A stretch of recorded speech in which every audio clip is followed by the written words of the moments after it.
Hi, and welcome to Reddit Confessions. What you're about to hear is the kind of story that doesn't start with a beginning. It starts at the middle of a laugh. Not mine. Theirs. They were all laughing. 20-something people, packed shoulder to shoulder around a table too narrow for secrets. Everyone facing her.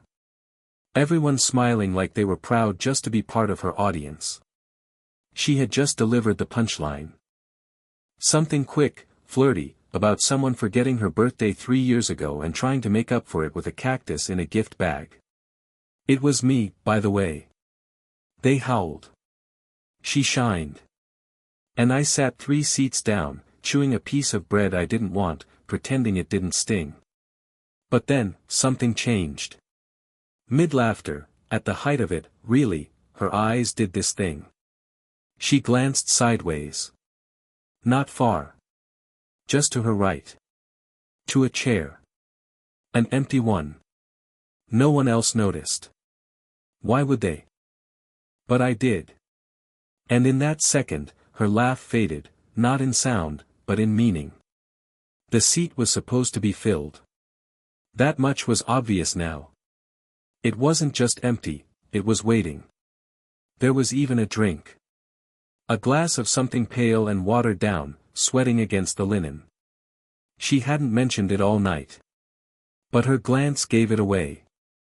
She was still waiting. And I was already there, seated, silent, forgotten in plain sight. The rest of the night blurred like spilled wine. I smiled when I should have. I clapped when the cake came. I even hugged her friend goodbye.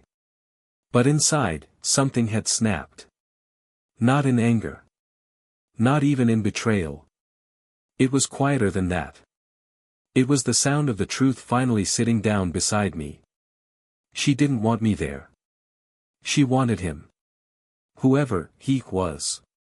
And the only reason I knew, was because the chair beside her never stopped being important, even when everyone else forgot it was empty. The next morning, the chair was still in my head. I woke up to the sound of her in the kitchen, grinding coffee beans, humming something soft, barefoot like always. It would have felt normal, even sweet, if not for the picture burned into my brain. That moment when her eyes found the empty seat and didn't blink away fast enough. That glance had weight. Like it wasn't the first time she looked. Like she was still holding on to the absence of someone who didn't show up. She didn't mention the party. Not the food. Not the people. Not the speech her friend gave. Just asked if I wanted my toast burned the way I weirdly liked it. I didn't answer right away. I was too focused on what wasn't being said.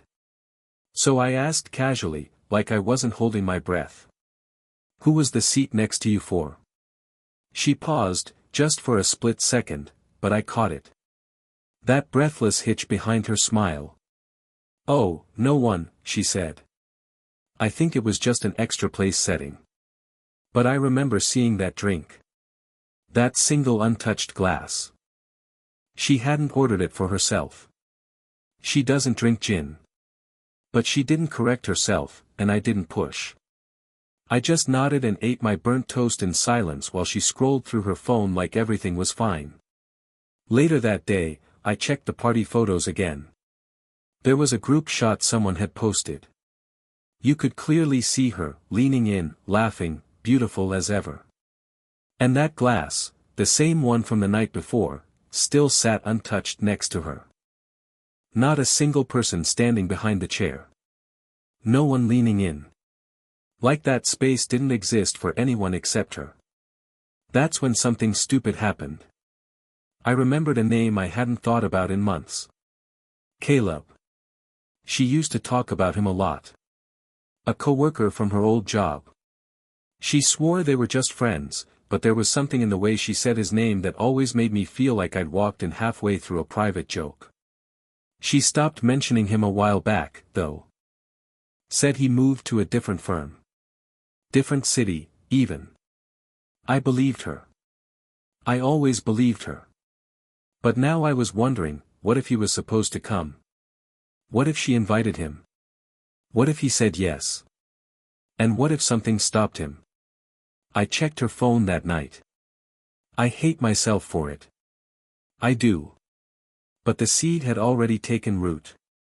I waited until she fell asleep on the couch with her laptop on her stomach and the dog curled at her feet. She looked peaceful. Content. Like she was still living in a world where her secrets were safe. The messages were clean. Too clean. Nothing recent from anyone named Caleb. Nothing suspicious, nothing obvious. But then I noticed one thing, under her deleted texts, a contact with no name, just a single heart emoji. No messages. Just, gone. Wiped. But the heart stayed in my head long after I put her phone back where I found it. Now I can't stop thinking about it. I keep imagining that seat filling up. Not with a stranger, but with someone she used to know too well. Someone who used to make her laugh in a way I've forgotten how. Someone whose absence mattered more than my presence. I didn't lose her all at once. I think I've been losing her in pieces. Quiet ones. Like notes in a song I stopped hearing, until the silence became too loud to ignore. And that empty chair. It's still louder than anything she's said to me since. I didn't sleep that night. You'd think after 10 years together, your body would get used to the rhythm of another person. The way they breathe, the way they toss the sheets, the tiny sigh they make right before they fall asleep. But that night, Melody felt like a stranger in my bed. She curled away from me, like my presence was a weight she didn't want pressed against her spine. I stared at the ceiling and counted the cracks in the paint. In the morning, I told myself I was being paranoid. That a single look at a chair wasn't proof of betrayal. That the absence of messages wasn't evidence. But you know what they say about silence, it screams if you listen long enough. She left around 9 a.m., said she had errands to run. Didn't say where. Didn't offer details. Just kissed me on the cheek in that distracted, almost apologetic way, and slipped out the door like she was late to something unspoken. I watched her through the window as she backed out of the driveway, her phone already in her hand before the car moved. That's when I did it again. I went back into her phone. This time, I went deeper. I knew her passcode. She thinks I don't. She changed it 3 months ago, after a minor fight about her being too friendly with a coworker in DMs. She claimed it was for privacy. I let it go back then because I wanted peace. But people like me, we notice patterns. Quiet ones. The ones under the surface. The passcode was still our anniversary date. But she reversed the month and day. Once inside, I checked deleted photos. Nothing. But when I opened her email, something caught me. In the drafts folder, there was a message. No subject. Just a few lines typed out but never sent. Maybe forgotten. Or maybe meant to be deleted and missed by accident. It read. I didn't know you wouldn't come. I looked for you. I kept the seat open. I thought. I don't know what I thought. There was no name. No address. Just those words, sitting in the folder like a ghost too tired to haunt. And I knew then, I wasn't crazy. She had written to him. Whoever him was, he was real enough to write for. Real enough to wait for. And that meant more than I ever wanted to admit. My hands were shaking when I closed the laptop. Not from anger. Not even from sadness. But from that helpless kind of fear, the kind that comes when you realize you're no longer the center of the story. That you might just be the footnote in someone else's novel. She came home 2 hours later. Shopping bags in hand. Smiling like nothing had happened. I watched her place a new candle on the table. Vanilla cedar. Her favorite. Not mine. We made lunch. Sat across from each other. Talked about nothing, traffic, prices, the neighbor's dog barking at night. And the whole time, I kept thinking, does she know I saw it? Does she know I know? But I didn't say anything. Because deep down, I wanted her to confess.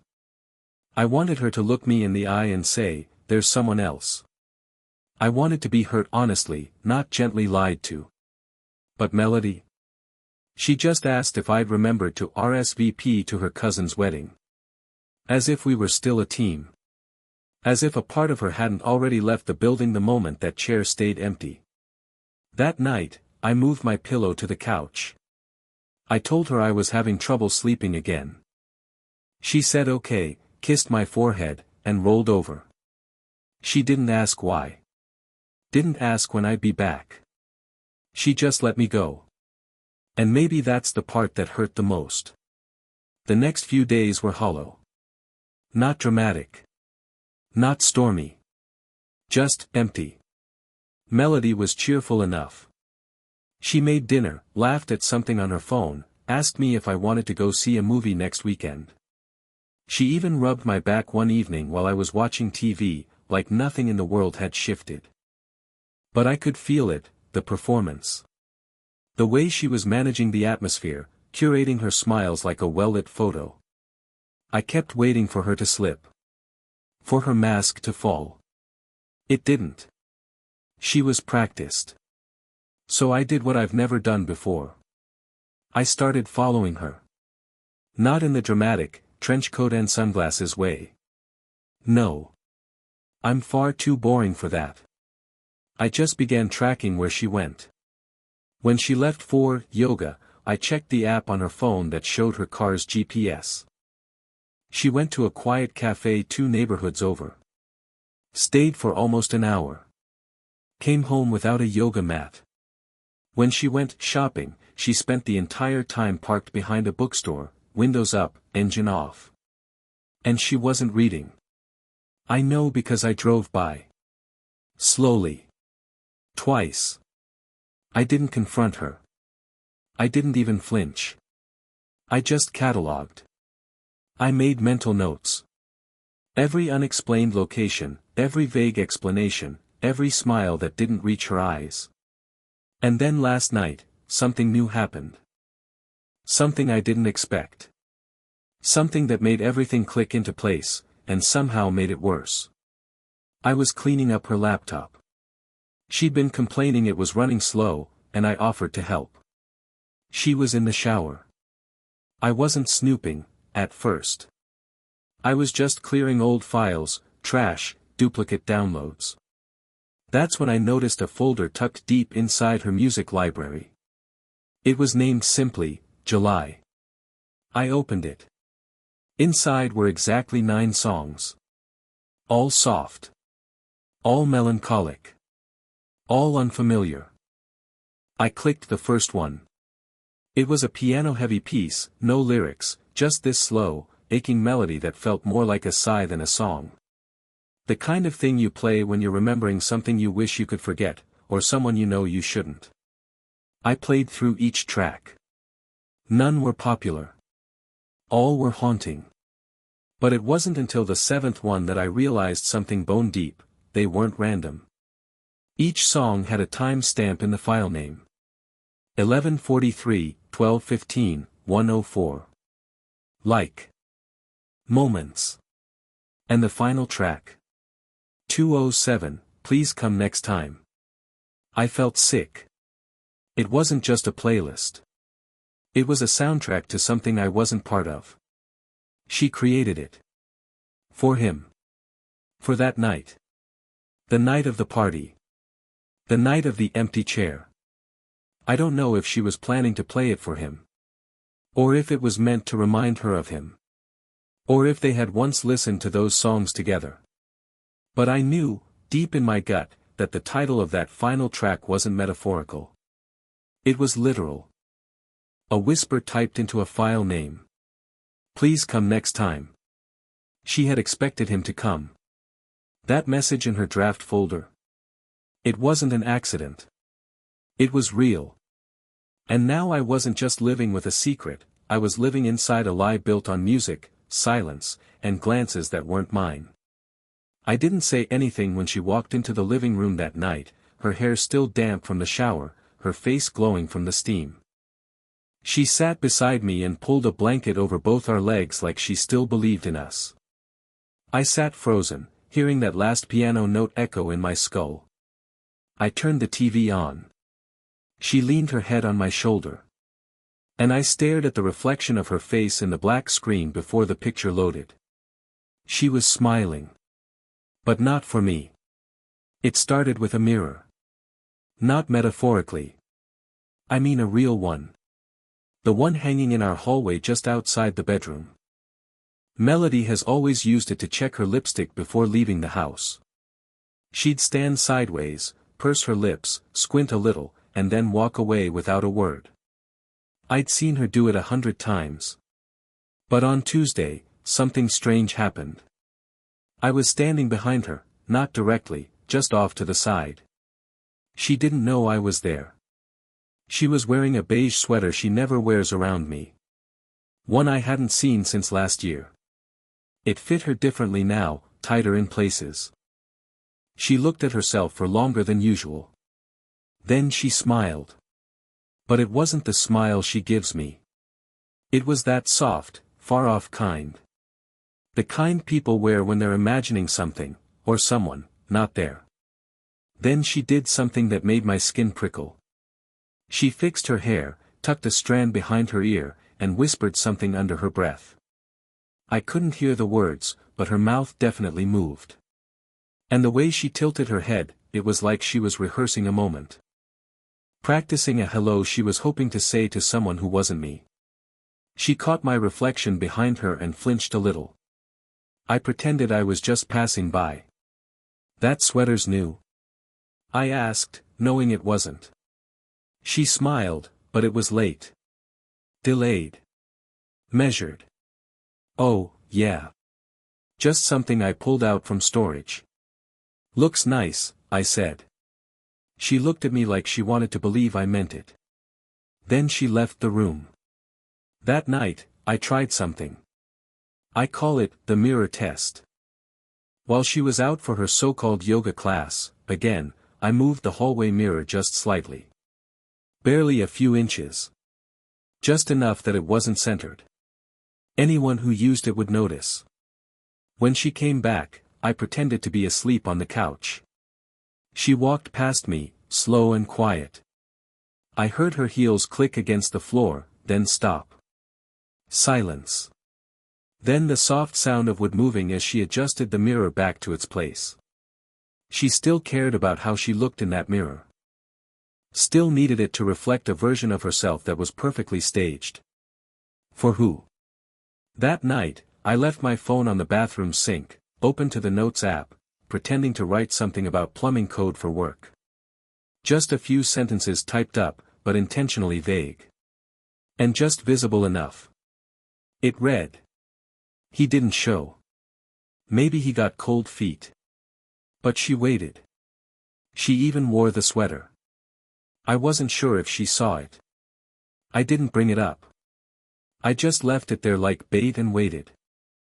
The next morning, the note was gone. Not edited. Deleted. Entirely. My hands were cold when I checked. She had seen it. And she knew. But she said nothing.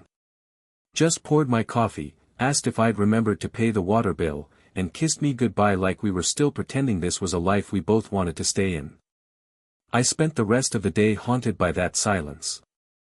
Because now I knew something deeper, more disturbing than I expected. It wasn't just about a man or a seat at a party or a playlist or a draft message. It was about how easily she could erase things. Erase truths. Erase confrontation. Erase me. I stood in front of that hallway mirror after she left, looked into it, and for the first time, I couldn't find myself.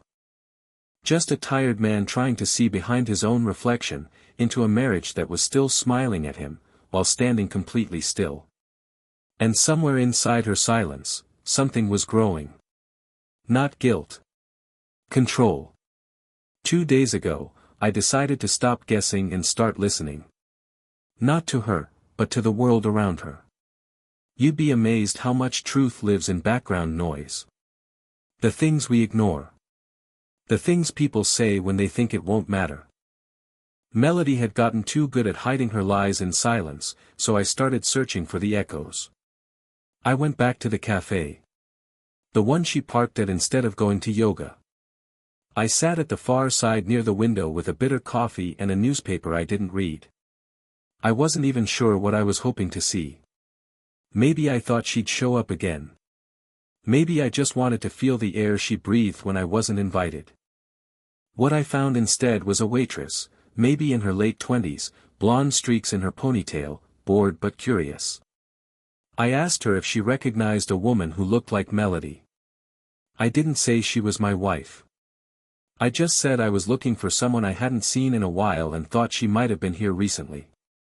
The waitress didn't even blink. "Oh yeah," she said. "She comes in with this guy sometimes. Tall, black coat, real quiet. They usually sit at that corner booth. You a friend?"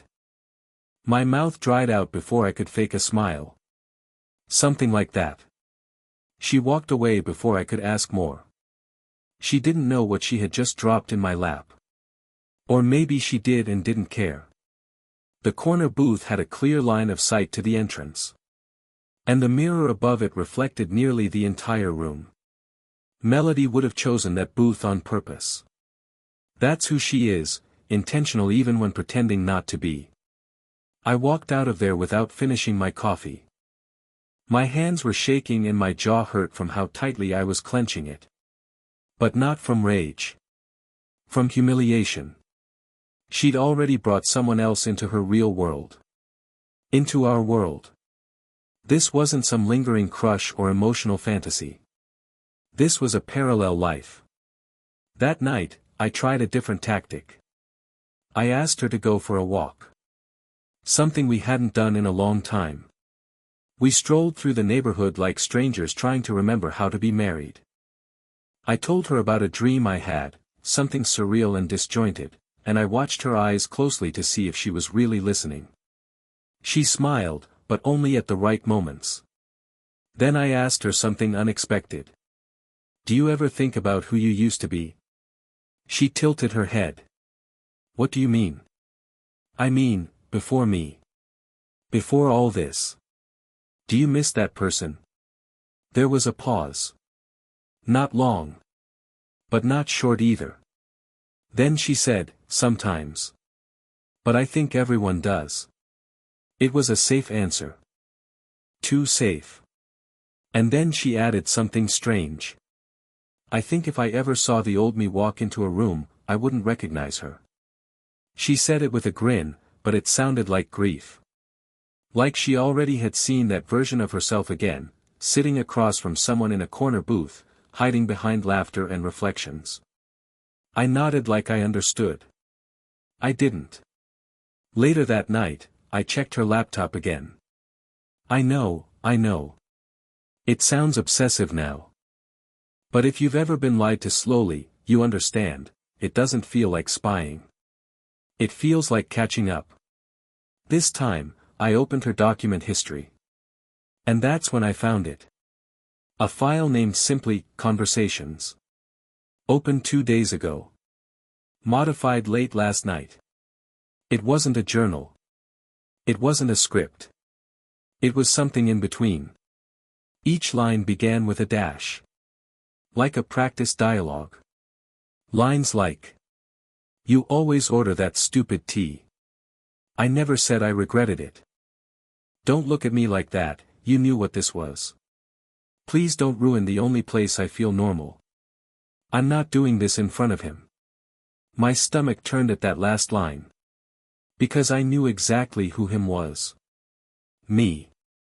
I closed the file and sat there, staring at my reflection in the darkened laptop screen, the blue glow of betrayal blinking back at me.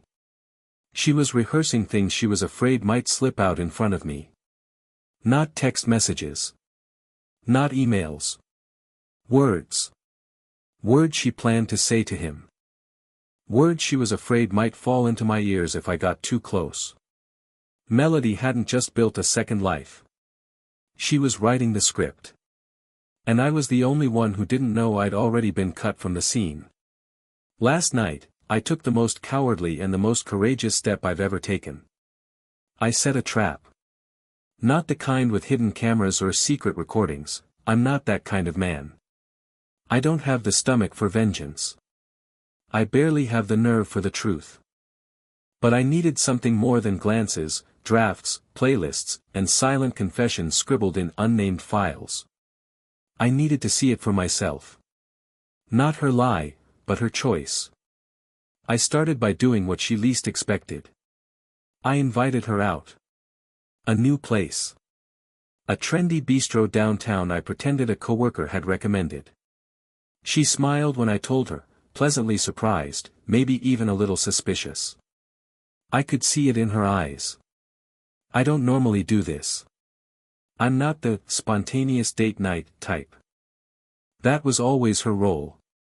But I told her I made a reservation. Just the two of us. 8 p.m. She said she'd love that. She wore a black dress she hadn't touched in years. It hugged her just slightly tighter than it used to. She spent longer in front of the mirror. More makeup than usual. Heels that clicked too confidently across our tile floor. I complimented her, of course I did. But I did it while looking at her reflection, not her eyes. She didn't notice the difference. We got there early. I had already requested a specific table when I made the call that morning.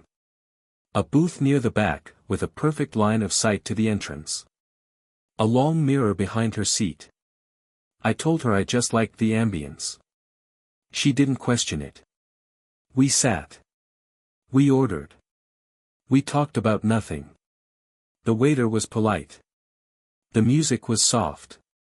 The food was forgettable. I wasn't there to eat. What I had done, secretly, was send a message. From a burner email. One she didn't know I had. I typed it as if it had come from him, whoever he was. I pieced together what I thought he'd say based on her unsent message, her playlist, her little rehearsals in the mirror. The email read. You said you'd be there at 8. If the seat's still open, I'll know it's okay to sit down. I didn't know if she'd seen it yet. I didn't know if she'd reply. I only knew one thing. She was anxious. She kept glancing at the entrance. Not obviously. Not like someone expecting a friend. But with these tiny, involuntary twitches of her eyes. Her posture shifted. She stirred her drink too often. Laughed too lightly. Her smile cracked at the edges. I talked about the movie I'd seen last weekend. She nodded, barely hearing. I asked her about her cousin's wedding. She changed the subject. And then, 10 minutes past 8, I said something that broke her stillness. It's strange, isn't it? I said. Seeing someone walk in who looks just like someone you used to know. She froze. Just for a second. Then she blinked. What do you mean? I shrugged. Nothing. Just. I thought I saw someone familiar. She looked over her shoulder so fast it looked rehearsed. There was no one there. And that's when I knew. She thought he might show up. She was hoping he would. I had baited her with a ghost, and she had bitten. The rest of the dinner was a blur. She tried to recover, made some excuse about work stress, said she wasn't feeling well. I nodded. I didn't press. I offered to take care of the bill. She didn't protest. She barely touched her food. When we got home, she went straight to the bedroom. Didn't say goodnight. Closed the door behind her. I stayed up in the kitchen, sitting at the table in the dark with nothing but the light from the fridge behind me. I felt hollow, but strangely clear. The lie had shape now. It wasn't suspicion anymore. It wasn't paranoia. It was a living, breathing presence that sat beside her wherever she went. I poured myself a glass of water. Left hers untouched on the counter.